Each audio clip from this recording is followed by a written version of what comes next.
sa bagong umaga. Harapin mo na ang araw, dulot ay bagong pag-asa. Ramdam mo na ba ang yanig at pagtibok ng puso ko? Limutin mo na kahapon, harapin na natin ang ating ngayon. Isigaw mo na, huwag mag-alala, malakas na hallelujah. Huwag mahihiya, huwag padadala, mas malakas na hallelujah.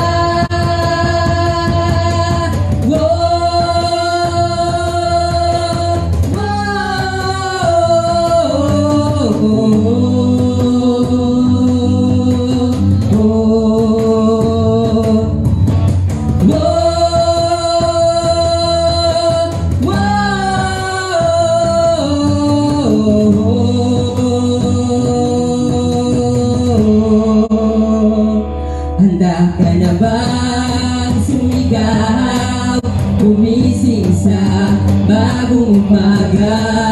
Harapin mo na ang araw, dulot ay bagong pag-asa. Ramdam mo na ba ang yanig at pagtibok ng puso ko? Limutin mo na ang kahapon, harapin na natin ang ating ngayon. Isigaw mo na, huwag mag-alala, malakas na hallelujah. Huwag mahihiya, huwag padadala, mas malakas na hallelujah. Isigaw mo na, malakas na hallelujah. Huwag mahihiya, huwag padadala, mas malakas na hallelujah.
Patuloy nating alalahanin ang biyaya at habag ng Diyos sa buhay natin. Hallelujah, God. Patuloy nating dalhin ang pag-ibig ng Diyos sa atin. Hallelujah, God. Salamat, Panginoon. Salamat, Panginoon.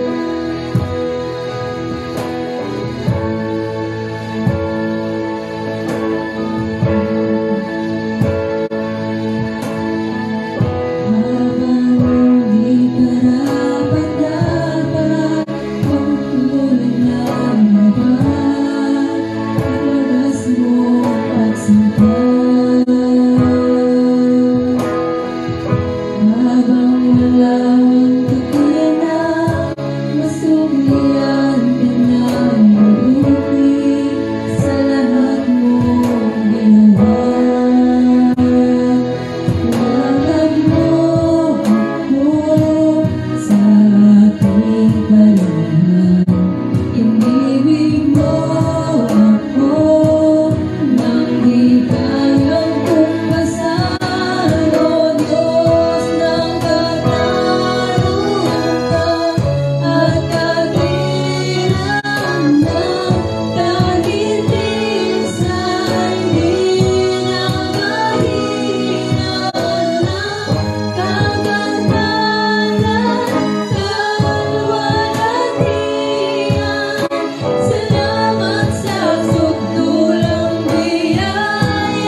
Okay, magandang umaga po sa ating lahat. Kamusta po tayo?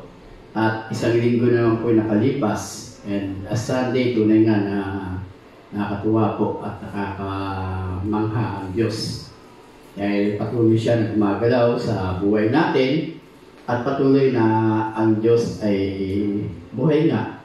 No, ibig sabihin, never siyang nagpapahinga o natutulog para lamang sa mga bagay na para sa kapakanan natin. Ganyan kabuti ang Diyos. Okay? At ang nais nga niya, may mapapahinga. Tayo po yun. No, kung may gagawa, siya po yung gagawa. At kung usapang pahinga, ang nais ng Panginoon, lagi tayo nagpapahinga sa kanyang presensya. I mean to say, every Sunday or what, not only every Sunday, but every day, kailangan nating maranasan yung presensya ng Panginoon at yung kanyang kapangyarihan. Okay po, so nagpapasalamat po tayo sa Panginoon dahil napakabuti po niya. Okay, so ngayon po, pag-usapan po natin, may mga pagkakataon po na sa buhay po natin, na pangyayari sa buhay po natin, o kaya habang tayo ay nagbabasa ng salita ng ating Panginoon, may mga word tayo na encounter na especially sa aklat ng Exodus, chapter 7, verse 3. Tingnan natin to, no? Ito yung word na kung saan maaaring nagiging palaisipan sa atin. Bakit nga ba ginagawa ng Diyos ang bagay na yun? Diba? So, sa aklat ko ng Exodus, madalas makikita natin to at binigyan ko ng suporta doon naman po sa Bagong Tipan o sa New Testament. Okay? So, papasahin po natin sa Exodus chapter 7, verse 3. Sabi po dito, no? Ngunit, patitigasin ko ang puso ng Paraon. At gumawa man ako ng maraming kabalagan sa Ehipto, tuloy natin sa verse 4, ay hindi siya makikinig sa iyo. Kung magkagayon, ipadarama ko sa kanila ang bigat ng aking kamay. Paparusahan ko ang buong Ehipto at ilalabas ko mula roon ang aking mga hukbo, ang aking bayan, ang mga Israelita. So, no, mapapansin ninyo, no? Sa verse 3, sabi ni Yahweh, patitigasin ko ang puso ng Paraon. Bakit kailangan pa niyang patigasin? Pwede naman na, di ba, anytime, any moment, ilabas niya yung kanyang bayan sa Egypt. Bakit kailangan pang mangyari ang bagay na ito? Bakit kailangan niya pang gamitin yung Paraon? Okay? So, ang dahilan po kung bakit pinatitigas ni Yahweh ang puso ng Paraon ay para maipakita ng Diyos ang kanyang kapangyarihan sa pamamagitan ng Paraon at makilala ang pangalan niya sa buong mundo. Alam po natin na ang Egypt ang isa po sa, hindi isa po ang Egypt during that time, ang pinakamakapangyarihang bansa. At walang pwedeng tumalo sa kanila. At yung Paraon ang pinakamakapangyarihang tao ng mga panahon na yun. Kaya dito sabi ni Yahweh na patitigasin niya yung puso ni Paraon. Yung puso ng Paraon, bakit? Para maipakita ng Diyos ang kanyang kapangyarihan sa pamamagitan ng Paraon at makilala ang pangalan niya sa buong mundo.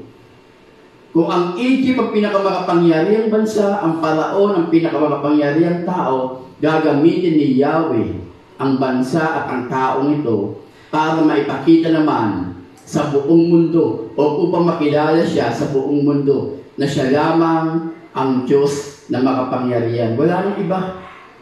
So it means, no, kung may makapangyarihan sa lupa, siya ay nasa ilalim pa rin ng kapangyarihan ng Diyos. Ito yung sasabi ni Yahweh dito.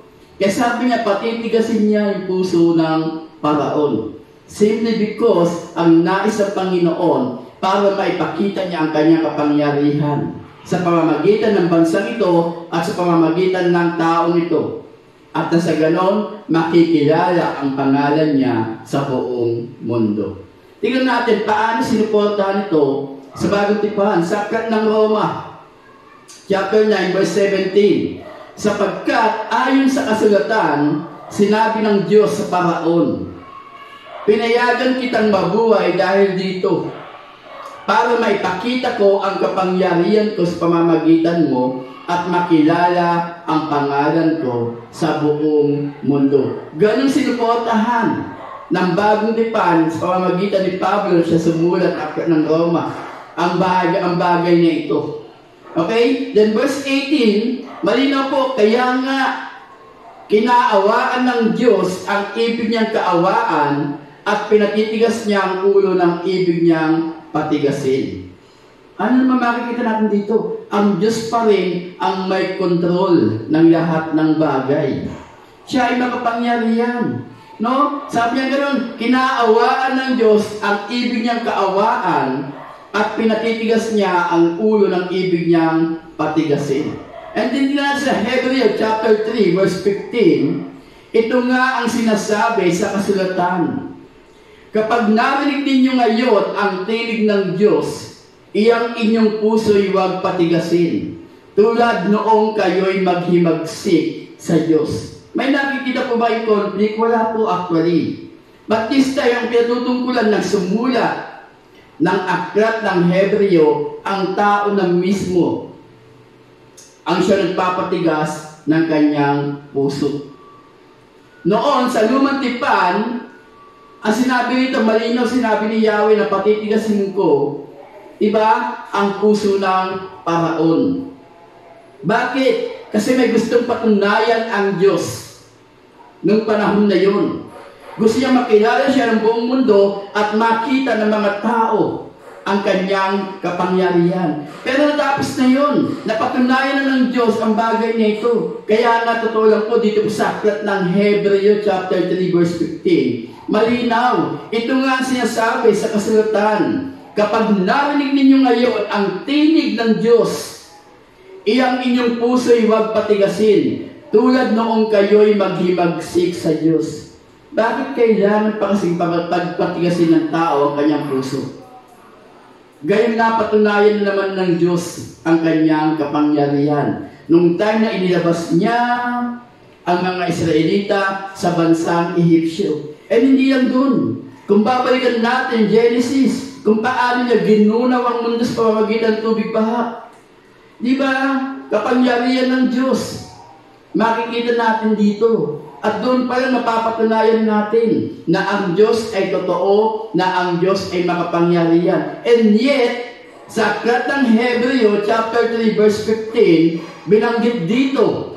No? Ito nga ang sinasabi sa kasulatan. Kapag narinig ninyo ngayon ang tinig ng Diyos, iyang inyong puso'y huwag patigasin, tulad noong kayo'y maghimagsik sa Diyos. So, ang pag-uusapan po natin ngayon ay pinamagatan ko pong do not harden your heart. See? Now, tell your neighbor, sabihin mo sa katabi mo, do not harden your heart. Huwag mo nang pagmatigasin yung puso mo na yan. Okay? Kaya sabi gano'n saan?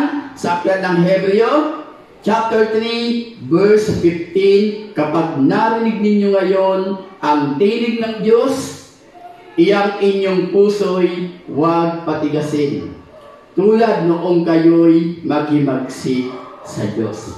And once again, tell your neighbor, sabihin mo sa katabi mo, do not harden your heart.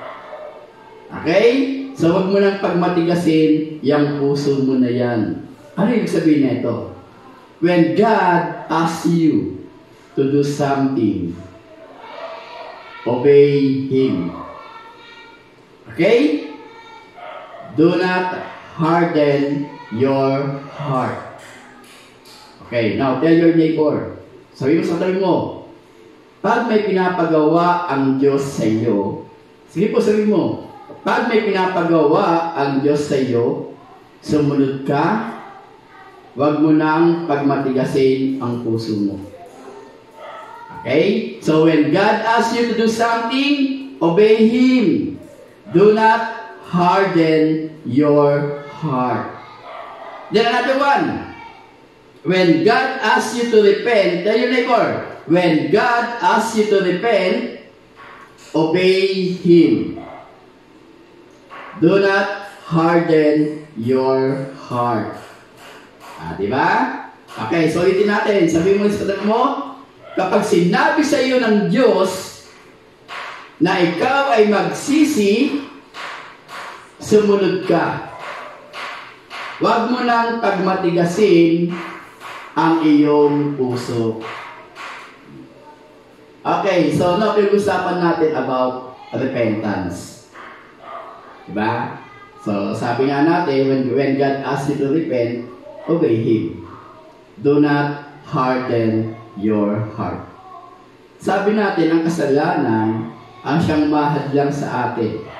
Diba? Sa pag-ibig ng Diyos sa atin. Ibig sabihin, no? Yung kasalanan na yun, ang siya nagiging hadlang. Ako, yung kasalanan din, ang siya naging dahilan kung bakit tayo ay napalayo sa ating Diyos. Yung pagbagsak ng tao, yung fall of man, yun yung naging dahilan bakit sila nagkasala. At yung pagkakasala na ginawa ni Eva at Adan during that time ay yung disobedience. At mula noon, ang magandang relationship natin sa Diyos ay nasira. Diba? Dati, napaganda ng relationship na meron sila. No? E kung babalikan natin yung salvation class natin, napakaganda ng relationship meron sila. Malayang ugnayan. Meaning to say, no? Nakausap ng Diyos ang tao at ang tao ay nakausap nila ang Diyos. But because of sin, at dahil sa kasalanan na ito, nasira ang napagandang relasyon na mayroon ang Diyos at ang tao. So this time, pag-usapan po natin, sabi nga natin, may 5 dahilan kung bakit kailangan na ikaw ay magsisi. 5 reasons you should repent. Okay? Sa aklat po ng Mateo chapter 3, verses 1 and 2. Sabi po rito, no? Dumating ang panahon na si Juan na tagapagbautismo, ay pumunta at nangaral sa ilang ng Judea. Verse 2, ito ang kanya sinasabi, magsisi na kayo sa inyong mga kasalanan dahil malapit na ang paghahari ng Diyos. Diba? Ito yung mensahe na ibigay ni Juan na tagapagbautismo. Ang sabi niya rito, malinaw, magsisi na kayo sa inyong mga kasalanan dahil malapit na ang paghahari ng Diyos. Number 1, repentance lets God restore, forgive, and purify us. Yun daw kung pagsisisi, ipinapanumbalik ng Diyos o nire-restore ng Diyos ang ating relationship sa Kanya, tayo ay Kanyang pinapatawad at tayo ay Kanyang nililinis. Bakit? Tingnan natin. Sa Zacarias chapter 1 verse 3. Ngayon po marami kayo na-encounter ng mga book and verses, no, chapters. Kasi gusto nating patunayan yung kahalagahan ng repentance. No, yung bagay na pinag-usapan natin is all about repentance, yung pagsisisi. Gusto nating ipakita sa inyo, na ito po ba ay biblical? Ito po ba ay dapat? No? At muli, ito ba'y dapat seryosohin? Yes, napakaseryosong bagay na ang isang tao ay dapat nagsisisi sa kanyang mga kasalanan. Kaya kung babalikan po natin, kung sabi nga po sa inyo, sa Zacarias, chapter 1, verse 3, malinaw po ito, kaya't sabihin mo sa kanila ang pinapasabi ni Yahweh na makapangyarihan sa lahat. Manumbalik kayo sa akin at kakalingain ko kayo. Alam niyo po, yung word na manumbalik kayo sa akin, it means, nasasabihan dito, no, ni Yahweh, manumbalik, pagsisihan ninyo yung mga bagay na ginawa ninyo na mali. Manumbalik meaning, lahat ng bagay na ginawa ninyo na hindi nakalulugod sa akin, ay dapat daw bitawan natin. At ang magandang pangako ni Yahweh dito, ang sabi niya, tayo ay Kanyang kakalingain. Diba? Kaya sabihin mo sa kanila ang ipinapasabi ni Yahweh na makapangyarihan sa lahat. Manumbalik kayo sa akin at kakalingain ko kayo. Ganun din sa Jeremiah chapter 15 verse 19. Ganito ang isinagot ni Yahweh. Kung manunumbalik ka, tatanggapin kita. At muli kitang gagawing lingkod ko.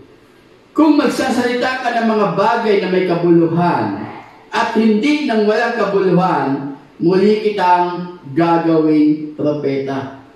Lalapit sa iyo ang mga tao at hindi ikaw ang lalapit sa kanila. See? Restoration. Di ba? Pinapakita rito na nire-restore ng Diyos. Ang alin? Yung mga bagay na pwedeng nawala sa atin nung time na tayo ay nagkasala. Imagine dito sa Jeremiah, yung pangako ni Yahweh, no? Ang ganda. Ang sabi dito ni Yahweh, ano? Kung manunumbalik ka, tatanggapin kita. Di ba? Muli kitang gagawing lingkod ko. So, ibig sabihin, dahil nagkaroon ng pagkakasala rito, nawala ito. Kaya sabi ni Yahweh, kung manunumbalik ka, kung magsisisi ka, tatanggapin kita. Then may condition. Akin yung condition kundi something na kapalit. Okay? Kaya ginamit ng at. Sabi niya ganito, no? At muli kitang gagawing lingkod ko. Kaya nga sabi natin, ano? Repentance, let God restore, forgive, and purify us. Okay? At ang maganda dito sa last sentence po ng verse nito, sabi dito, no? Lalapit sa iyo ang mga tao at hindi ikaw ang lalapit sa kanila. So napaganda po. Kung marirealize po natin yung kahalagahan ng pagsisisi o ng repentance, kung marirealize po natin bakit hiningi sa atin ni Yahweh ang bagay na ito, at kung mababasa po natin ito, may mga pangako at may mga bagay na ibabalik sa iyo ang Diyos. Kasi ganun siya. Yun yung nature niya. The moment na ikaw ay manumbalik sa Kanya, ibabalik niya yung mga bagay na nawala sa iyo. Kasi simula pa, yung bagay na nasa iyo ay ibinigay niya na sa iyo. Pero dahil ikaw ay nagkasala, ikaw ay nagkamali, may mga bagay na mawawala sa iyo. Pero the moment na manumbalik ka sa Kanya, katulad ng ginawa niya kay Jeremiah, ibabalik niya yung bagay na nawala sa iyo. Di ba? Kaya matutulad ko sa isang relationship eh. O pag ang lalaki nagloko, nanumbalik, ano nangyayari? Nagkakaroon ng restoration. Kasi bakit? Pagka ikaw pinatawad, it means, no, ibinabalik na sa iyo yung mga bagay na ito. Kung babalikan po natin yung kwento ng prodigal son, ano yung kasalanan ng bunsong anak doon? Buhay pa yung tatay niya, kinuha niya na yung kanyang mana. Parang sinasabi niya lang, sige, tagal na. Sige na, mamatay ka na para makuha ko yung mana ko. Di ba? Kasi ang kultura ng panahon na yun, ang kultura nila ano, and even up to day, even ngayon, hindi pwedeng kunin yung mana mo hanggat na mabuhay pa ang mga magulang mo. Pero yung ginawa ng prodigal son, ano, di ba, kinuha na niya yung kanyang mamanahin. Nagpakasasa siya. Oh, pero kagandahan dito, na-realize niya yung pagkamali niya. Nagkasala siya, at humingi siya ng kapatawaran sa Ama, sa langit, at sa kanyang ama. Ano nangyari? Ni-restore. Di ba? Ibinigay sa kanya sonship, ibigay siya ng singsing, enrobe, di ba? At yung kanyang sandalyas. Kasi ganoon naman eh. Kaya sabi natin eh, di ba? Repentance, let God restore, forgive, and purify us.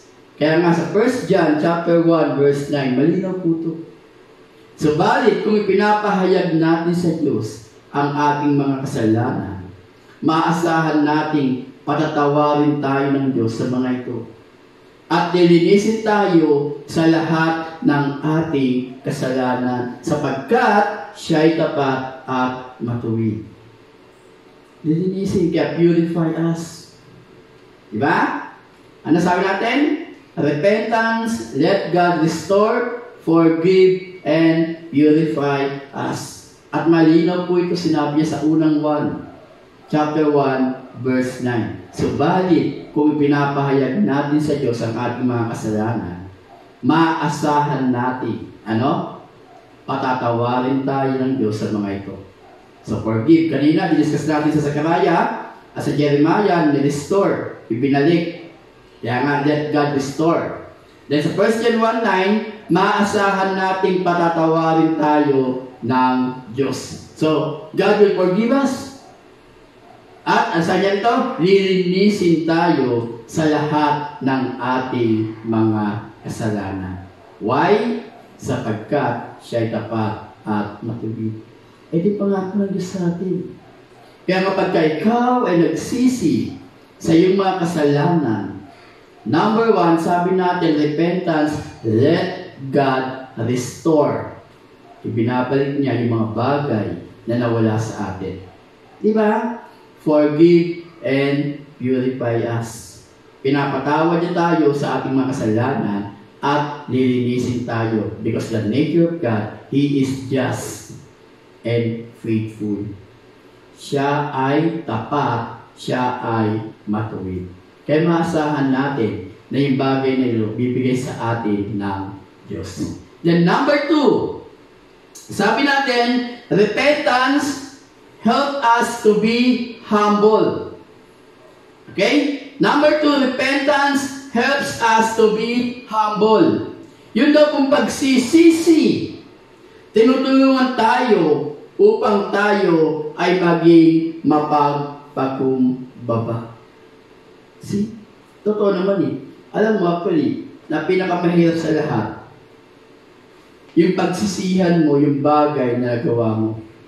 Kasi ang nagtatalo rito, yung pride and humility. Pride, bakit? Hindi ko kasalanan yan. Ano ba kasalanan ko? Wala mo nagagawa kasalanan na. Hindi mo kayang aminin. That's pride.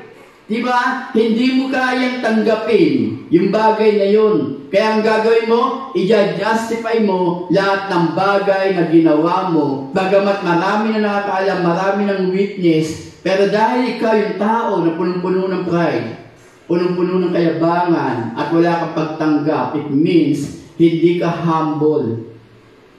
Pero the moment na tinanggap mo yung pagkakamali mo, and the moment na ikaw ay nag-repent, it's a sign na ang taong ito ay natututo na magpakumbaba. Hindi madaling aminin yung pagkakamali. Minsan, sa bibig lang. Pero deep inside, sige na nga, para lang matapos to. Ganun tayo. Kaya sabi nga ng saklat na 2 Timothy chapter 2, verse 25. Sa ikalawang Timoteo, chapter 2, verse 25, mahinahon niyang itinutuwid ang mga sumasalungat sa Kanya. Baka sakaling marapati ng Diyos na sila'y magsisip tumalikod sa kanilang mga kasalanan upang makilala nila ang katotohanan. Yung kagandahan dito. Diba? Sabi ni Pablo sa aklat po na ikalawang Timoteo, chapter 2, verse 25, no? Mahinaon niyang itinutuwid ang mga sumasalungat sa Kanya.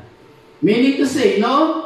Pag may mga tao siya na-encounter, habang ibinabahagi niya ang Ebanghelyo, ang salita ng Panginoon, hindi niya agad nire-rebuke. Bagkus ginagamitan niya ng kahinahunan. Hindi niya agad tinutuwid. Bagkus may word dito, mahinaon niyang itinutuwid ang mga sumasalungat sa Kanya.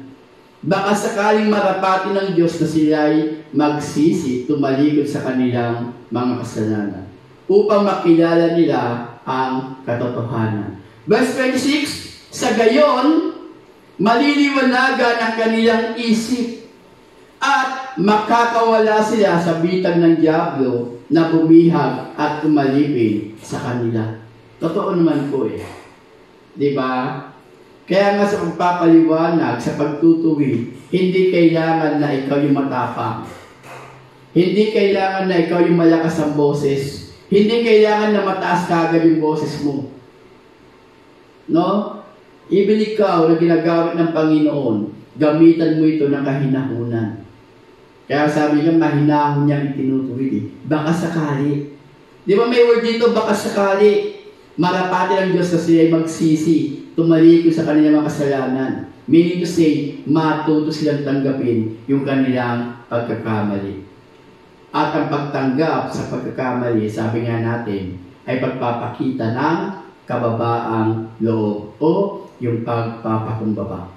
Sa Santiago chapter 4 verse 6, ngunit higit na malakas ang tulong na ibinigay niya sa atin. Kaya sinasabi ng kasulatan, ang Diyos ay laban sa mga mapagmataas, ngunit nalulugod sa mga mapagpakumbaba. Pag ang taong mapagmataas o ang taong mapride, hindi nalulugod ang Diyos sa mga tao na yun. Ang Diyos ay nalulugod sa mga taong mapagpakumbaba. At sabi natin, yung pagpapakumbaba ay yung paghingi ng kapatawaran o yung pagsisisi sa ating mga kasalanan. Tinutulungan tayo nito na maging humble. Tinutulungan tayo na matutong magpakumbaba. Ito yung nais ng Panginoon sa atin. Kaya nga nais niya yung repentance, ito yung kahalagaan ng pagsisisi. Then number 3, sabi rito, no? Repentance drives the devil away from us. Okay, nada, di ba? Repentance drives the devil away from us. Ito po ang senaryo Ang katotohanan po, ang tao po na nagkasala, ang tao po na nagkamali, pag yung mga bagay na kasalanan na ginawa niya, hindi niya agad na pagsisihan, ito nagpapatigas ng kanyang puso. Kaya nga sabi natin no, when God asks you to repent, obey Him. Do not harden your heart. And the moment na yung kasalanan na yan, nananahan sa atin, and we take it lightly, para sa atin wala lang, okay lang yan. Yan yung time, yan yung stronghold, nagiging stronghold ng kaaway yan. At yung puso mo ay nagsisimula ng tumigas. To the point na hindi mo na nararamdaman na yung ginagawa mo pala ay kasalanan na. Nag-i-enjoy ka na. So, yun gusto ng kaaway. So, it means, pag yung kasalanan ay nanahan sa iyong puso, ang nag-i-enjoy ngayon, ang may hawak sa iyo ngayon, walang iba kundi ang kaaway. Siya na ang may control ng buhay mo. At ang gagawin niya sa iyo, hayaan niya na mag-enjoy ka na ginagawa mo itong mga bagay na ito. Pero sabi natin, number 3, repentance drives the devil away from us. At ito yung pinakaayaw ng kaaway.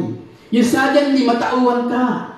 Yung suddenly ma-realize mo na ikaw pala ay nagkasala na.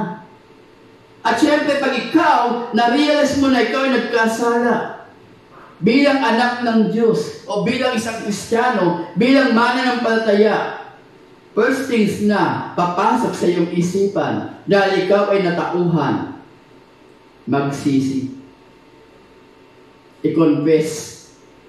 And the moment na ginawa mo yung bagay na yan, that's the time naman na aalis ang kaaway sa buhay mo. Pero hanggang di mo ginagawa itong bagay na to, I tell you, mananatili ang kaaway sa buhay mo.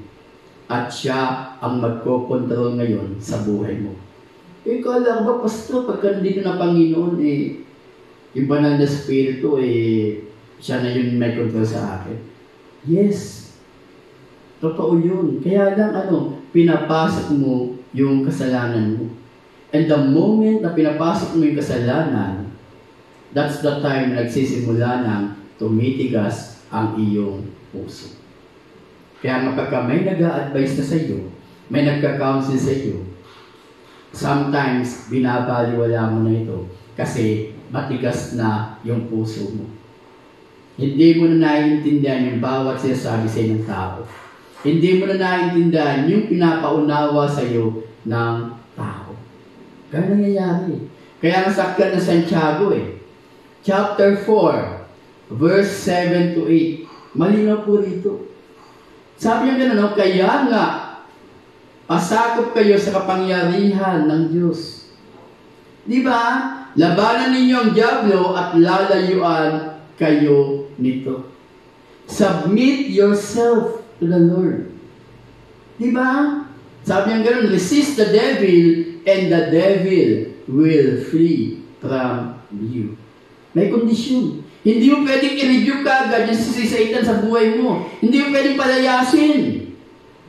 Bago mo makapalayas ang kaaway sa buhay mo, bago mo ma-review ang kaaway sa buhay mo, there is one thing na pwede na dapat mong gawin muna. Ano yun? Sa verse 7, di ba? Sabi niya gano'n, kaya nga pasakop kayo sa kapangyarihan ng Diyos. Number 1 na gagawin mo ito, you have to submit yourself to the Lord.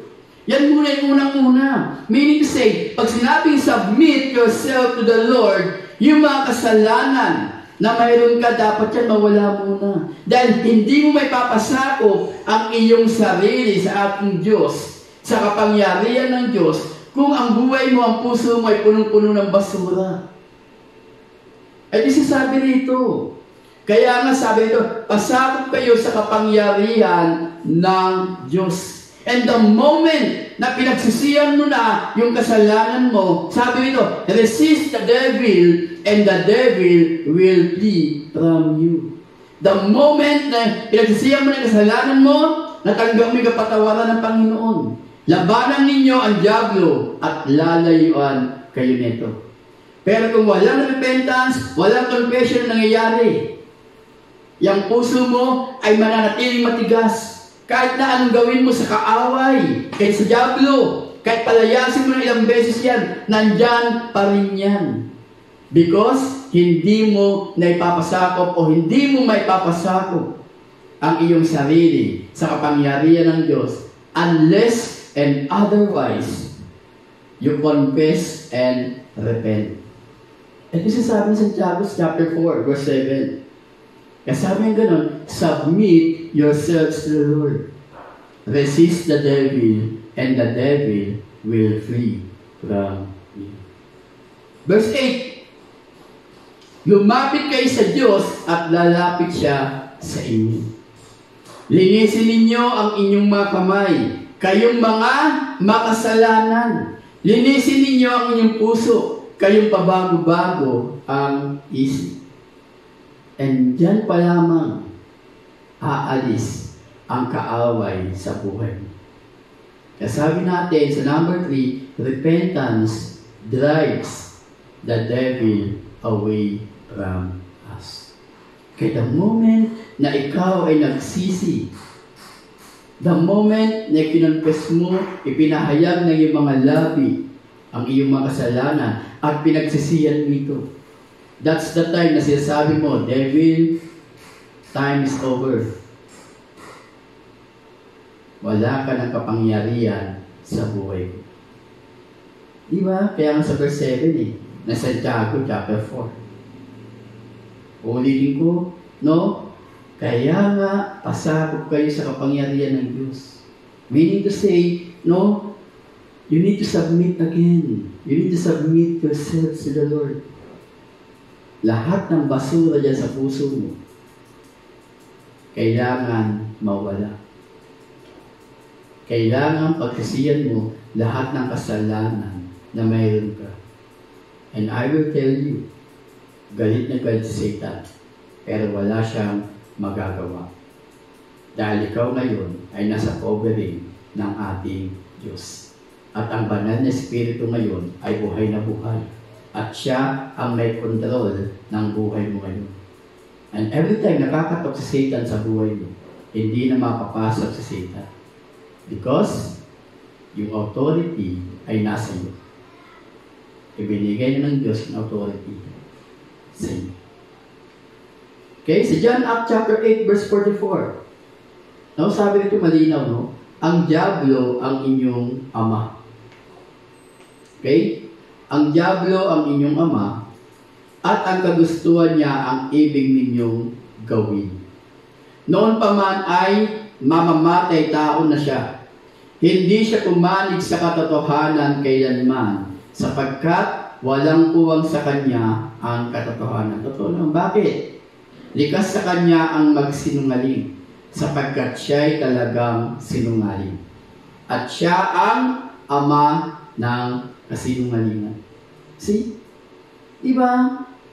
Alam niyo po, ang pinakamadaling kasalanan na nagagawa ng tao ngayon ay yung pagsisinungaling. And sabi natin, no?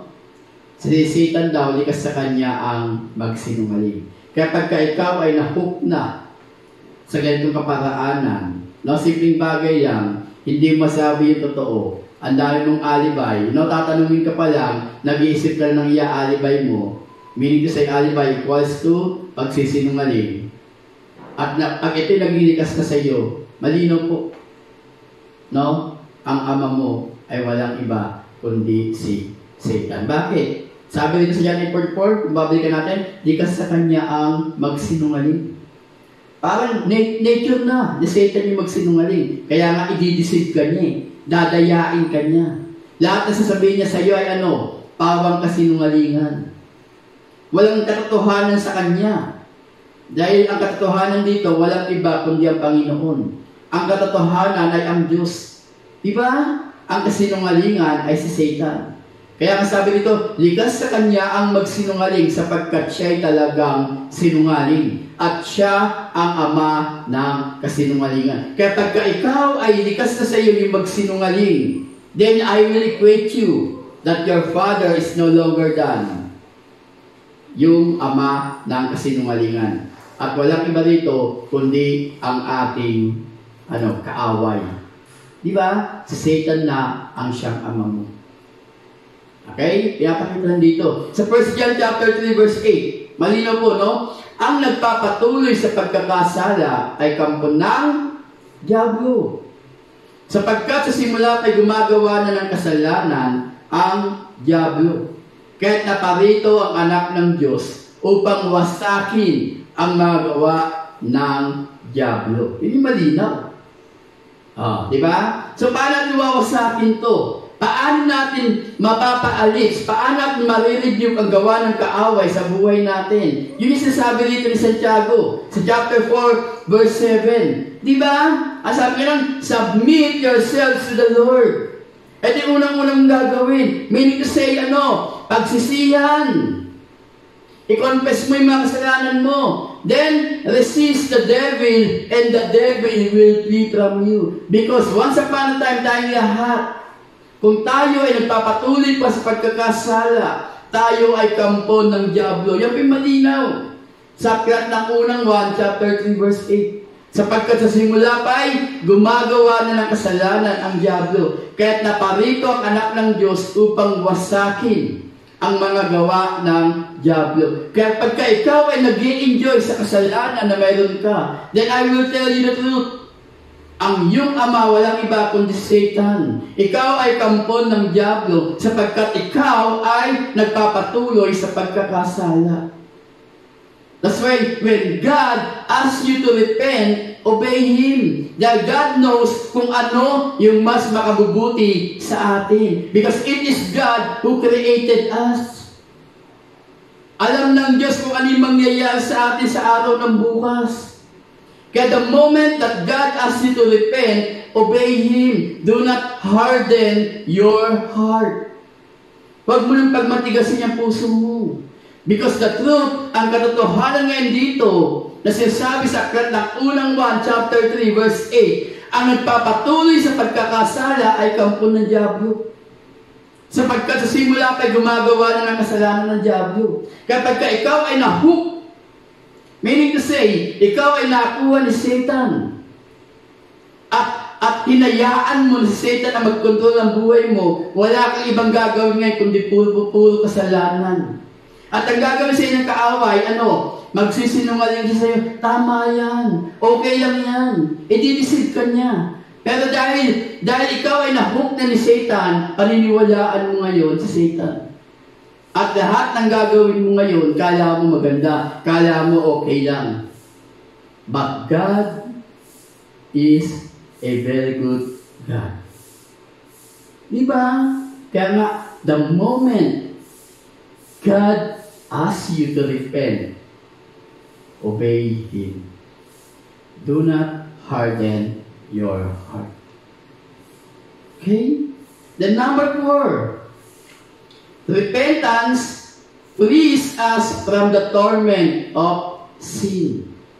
No repentance frees us from the torment of sin. Ano ibig sabihin nito? Yun daw pagsisisi. Ano ibig sabihin nito? Yung pagsisisi, no, pinapalaya tayo sa pagpapahirap ng kasalanan sa atin. Alam niyo po, ang bunga po ng kasalanan, sa una okay, kala mo okay. Pero ang katotohanan po rito, ang bunga ng kasalanan ay kahirapan. Kamatayan, of course, ang kabayaran ng kasalanan, kamatayan.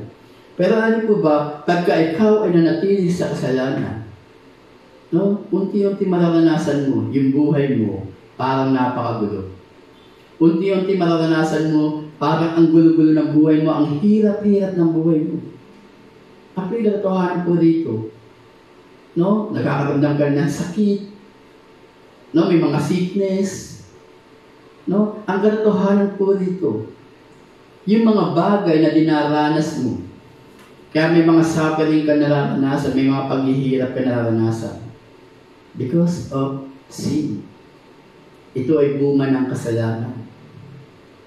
Don't get me wrong.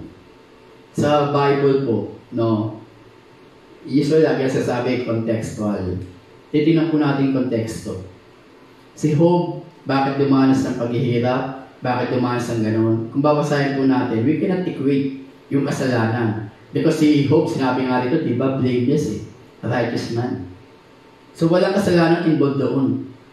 But in our situation, di ba, kung pag-aaralan po natin yung kalagayan natin ngayon sa buhay natin, bakit tayo dumaranas ng kahirapan? Bakit tayo nagkakaroon ng karamdaman ng mga sakit? You need to think of this. It may be the fruit o yung bunga ng kasalanan na ginagawa mo. Kaya sabi rito, yung repentance frees us from the torment of sin. The moment na ikaw ay nagsisi, no, yung pagpapahirap ng kasalanan sa atin, yung epekto ng kasalanan sa atin, nagiging malaya tayo dun. Nawawalan ng kontrol yung kasalanan sa atin. Ganun naman eh. Sa una maganda. No? Hindi yung papakita ng pangit kagad sa Satan. Ang papakita niya maganda, lahat maganda. Sa paningin natin, lahat maganda. Di ba? Yung katotohanan. Pero the moment na nahook ka na niya, dun mo palang mararanasan, dun mo palang mararamdaman yung epekto ng kasalanan na ginagawa mo. Kaya nga sa aklat ng Hebreo, chapter 4, verse 14, malino po. Sabi rito, no, kaya nga, magpakatatag tayo sa ating pananampalataya. Dahil mayroon tayong dakilang pinakapunong pari na pumasok na sa kalangitan. Doon mismo sa harap ng Diyos. Siya'y walang iba kundi si Jesus na anak ng Diyos. Ano yung kaugnayan ng high priest sa atin? Ang ating pinakapunong pari ito ay nakakaunawa sa ating mga kahinaan. Sapagkat tulad natin, tinukso siya sa lahat ng paraan, subalit kailanman hindi siya nagkasala. Kaya, sa verse 16, huwag tayong mag-atubiling lumapit sa trono ng mahabaging Diyos upang makamtan natin ang habag at kalinga sa panahon ng ating pangangailangan. Yung high priest na ito, yung pinakapunong pari na ito, walang iba kundi ang ating Panginoong Hesus. Same with us, ang Panginoong Hesus ay dumanas din ng mga paghihirap ng mga tukso, ng temptation. Remember sa Mateo, chapter 4, verse 1 to 11? Di ba? Tinukso din siya kahit siya kasala. Dahil sa bawat tukso na gagamitan ni Satan, may sinasagot siya na salita rin ng Diyos. Hindi siya nagkasala hanggang sa lubayan siya ng kaaway. Kasi hindi nagtagumpay ang kaaway niya ito. So, sa verse 15, nandinaw, ang ating pinakapunong paring ito ay nakakaunawa sa ating mga kahinaan sapagkat tulad natin, tinukso siya sa lahat ng paraan. Subalit kailanman, hindi siya nagkasala. So alam ng pinakapunong paring ito, o alam ng Panginoong Hesus, na tayo ay may mga kahinaan. At naunawaan niya ito. Kaya nga sa verse 16, ang linaw, di ba? Kaya huwag tayong mag-atubiling lumapit sa trono ng mahabaging Diyos upang makamtan natin ang habag at kalinga sa panahon ng ating pangangailangan. Ano gagawin natin? Di ba? Para tayo ay maging malaya sa ginagawa o sa epekto ng kasalanan na ito, kailangan natin lumapit sa ating Panginoong Hesus. Dahil katulad natin, siya ay nakaranas din ng temptation. Alam ng Panginoong Hesus at siya ay nakakaunawa ng ating kahinaan. Kaya nga, huwag tayo mag-atubiling lumapit sa trono ng mahabaging Diyos upang makamtan natin ang habag at kalinga sa panahon ng ating pangangailangan. Sa Acts chapter 3 verse 19, Pablo, ang sabi ni Pablo, kaya nga magsisi kayo at magbalik loob sa Diyos upang patawarin kayo sa inyong mga kasalanan. The only thing para tayo ay maging malaya sa pagpapahirap ng mga kasalanan na ginawa natin o yung mga kasalanan na nagagawa natin is to repent. Diba? Magsisi at magbalik loob sa Diyos upang tayo ay patawarin niya sa ating mga kasalanan. And the moment na ikaw ay pinatawad na ng Diyos, the moment na nag-repent ka, the moment na kinonfess mo ito, that's the time na kung saan yung epekto ng kasalanan sa atin ay mawawala. Makakalaya tayo at tayo ay magiging malaya sa pagpapahirap ng kasalanan. That's why when God asks you to repent, obey Him. Do not harden your heart. Lahat ng bagay nito alam ng Diyos. Alam ng Diyos kung ano magiging epekto sa iyo ng kasalanan. That's why lagi siyang kumakatok sa puso mo. At ang sinasabi niya, anak, pagsisihan mo na ang lahat ng iyong mga kasalanan. Dahil even ang Panginoon, nahahabag siya sa atin. Pero hindi, kailangan niyang marinig sa atin yung pagsisisi. Kailangan niyang marinig sa ating repentance upang sa ganun, tayo ay kanyang mapatawad. Ganun magmahal ang Diyos. May doon bang mahirap sa bibitawan mong salita? Mahirap ba na pagsisihan yung mga kasalanan? Hindi. Kaya naging mahirap kasi yung pride natin nangingibabaw pa rin. At kailangan basagin yung pride na mayroon ka. Na sa ganon, matuto kang magpakumbaba at aminin sa sarili mo na ikaw ay nagkasala. Okay? Then number 5, sabi dito, repentance leads us to fullness of life with Jesus. Ibig sabihin daw, yung pagsisisi natin, dinadala tayo dito sa kabuuan ng buhay natin. Pagkakaroon ng ganap na buhay patungo sa ating Panginoong Jesus. Sa Gawa, chapter 11, verse 18, nang marinig nila ito, tumigil na sila ng pagtuliksa at sa halip ay nagpuri sa Diyos. Sabi nila, kung gayon, ang mga hintil man ay binigyan din ng Diyos ng pagkakataong magsisi, magbagong buhay upang maligtas.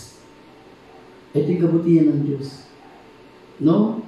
Ibig sabihin, yung pangako ng Diyos sa atin, yung buhay na ganap. Sa aklat po ng 1, chapter 10, verse 10.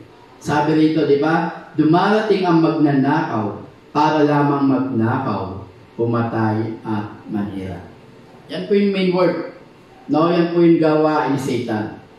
Magnakaw, pumatay, at manira.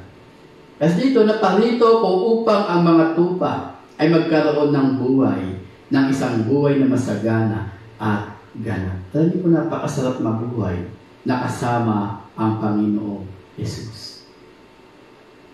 Alam niyo, parang kung siya kasama mo, parang wala kang alalahanin. Oh, okay mama, bakit dumaranas pa rin kayo ng problema, pastor? Ang kagandahan dito, may problema ka man, alam mo na kasama mo ang Diyos. At dahil ang Diyos ang kasama mo, alam mo na ikaw ay dumaranas ngayon ng ganyan dahil mayroon siyang purpose. At ang nais ng Panginoon, ipagkatiwala mo sa Kanya ang bagay na ito. Pero mangyayari lamang ito the moment na ikaw ay nag-repent. Kaya sabi nga natin, repentance, lead us to fullness of life with Jesus. Ito yung nais ng Panginoon. Sige lamang ang nais ng Panginoon. Tayo ay manumbalik sa Kanya. Pagsisihan natin ang ating mga kasalanan. Kaya nga ang ganda, di ba? Sabi natin, repentance, Ang ginagawa ng repentance, God lead us to Him. Nire-restore niya yung mga bagay na nawala sa atin. Di ba? Ito yung maganda sa Panginoon, napakabuti ng Diyos. Ang problema lang po, hindi natin nakikita yung magandang idudulot ng pagsisisi. Alam bakit? Because pinatitigas na ng kasalanan yung puso natin. That's why when God asks you to repent, obey Him, do not harden your heart. Ang tanong ko lang, ano yung mga kasalanan na mayroon ka pa ngayon na nahihirapan ka na bitawan? Ano yung mga bagay na naging stronghold na nagkaaway sa buhay mo na up to now nananatili sa buhay mo at hindi mo kayang bitawan? Remember, maraming gustong gawin ang Diyos. Pero yung kasalanan na ito, pamamahal lang sa atin Diyos. At kung nais mo na maging maayos ang buhay mo, now God is asking you to do something. Now God is telling you to repent. And the moment na marinig mo na pinakausap ka na ng Diyos at sinasabi sa iyo, anak, bakit hindi mo ibigay sa akin? Bakit hindi mo magawang pagsisihan lahat ng kasalanan na mayroon ka? Pag yan ay narinig mo, do not harden your heart. Repent. Pagsisihan mo ang lahat ng kasalanan na mayroon ka ngayon. And I will tell you, He is faithful and just. He will forgive us and He will cleanse. Diba? Wala sila. Lahat to. Patawarin ng ating Diyos. And yung mga bagay na ninakaw sa iyo ng kaaway, He will restore you. Ibabalik sa iyo ng Diyos ang mga bagay nito. Yung mga bagay na nawala sa iyo, ibibigay ng Diyos. You need only to repent. Na sa ganon, maranasan mo yung fullness of life with Jesus. Yung pangako niya sa John chapter 10, na parito siya upang magbigay ng buhay, isang buhay na ganap at kasiyasiya. Now, God is telling you this word. Repent. And I will tell you, the moment you heard this word, we need to obey Him. And let us not harden our heart. Bagkos tayo ay sumulugin sa Kanya. Tayo lahat ay kumikita. Tayo po ay manila. Kung may po rito, mga tao, I believe na iniwala ako na kayo ay pinakausap din ng Diyos. Kung may mga tao rito, may mga nakikinig at nanonood, saan mang dako ka, saan mang lugar naroon ka, naniniwala ako, pinakausap ka ng Diyos ngayon. At kung ikaw yung tao na ito, na nabubuhay pa o namumuhay pa sa kasalanan, at may mga kasalanan na nakatanim pa sa iyong puso, na up to now hindi mo kayang bitawan, because nag-i-enjoy ka pa. This prayer is for you. You can follow us. No? Pwede mo pakinggan yung panalangin nito. And you can also say this word. Pwede mo rin banggitin itong panalangin nito. You can repeat this prayer after me. And I want to lead you in prayer. Sige po. We go to pray after me. Repeat this word. Repeat this prayer. Upang sa ganun, nang maidig ko kayo doon sa panalangin na gagawin natin. Hallelujah. Hallelujah. Panginoon, salamat po sa oras na ito. Panginoon, salamat po sa message na ibinigay mo sa amin sa araw na ito. Naniniwala ako, Panginoon, na ako yung kinakausap mo. And Lord, sa oras na ito, pinagsisisihan ko ang lahat ng aking mga kasalanan. Patawarin mo ako sa mga kasalanan na aking nagawa. Salamat, Panginoon, sa kapatawaran ng kasalanan na ito. Pinupuri kita, sinasamba kita. Tulungan mo ko na muli manumbalik ang magandang relasyon ko sa iyo. Salamat, Panginoon, sa kapatawaran ng aking mga kasalanan. Now po, sa oras po ito, allow us to pray for you. And let us close this session or this message in prayer. Panginoon, salamat sa oras na ito. Naniniwala ako, Lord God, through this message, Father God, may mga tao pa na kinakausap. Kilala man namin sila o hindi, sino man sila, Panginoon, naniniwala ako, Lord God, na walang pwedeng humadlang sa mensahe mo. Walang pwedeng humadlang sa iyong salita. Nanayusin mo pa, Lord God, pwedeng mapakinggan to ng kahit sino. And sino man itong mga tao na ito na nakakarinig ng mensahe ito, bibigyan, Lord God. Thank you, Father God, for helping us na sa ganun maunawaan po nila, maunawaan po namin ang mensahe ito na pinigay mo sa amin sa araw niya. I pray, Father God, at the moment, Father God, kinausap mo sila, they will obey you. We will obey you. And we will not harden our heart. Salamat, Panginoon, sa message of repentance. Thank you, Father God. Thank you, Lord God. Ito pang aming dalangin sa tayong pangalan ni Jesus. Amen. Lagi po namin sinasabi sa pagtatapos ng mensahe ng ating Panginoon, sa Diyos ang papuri.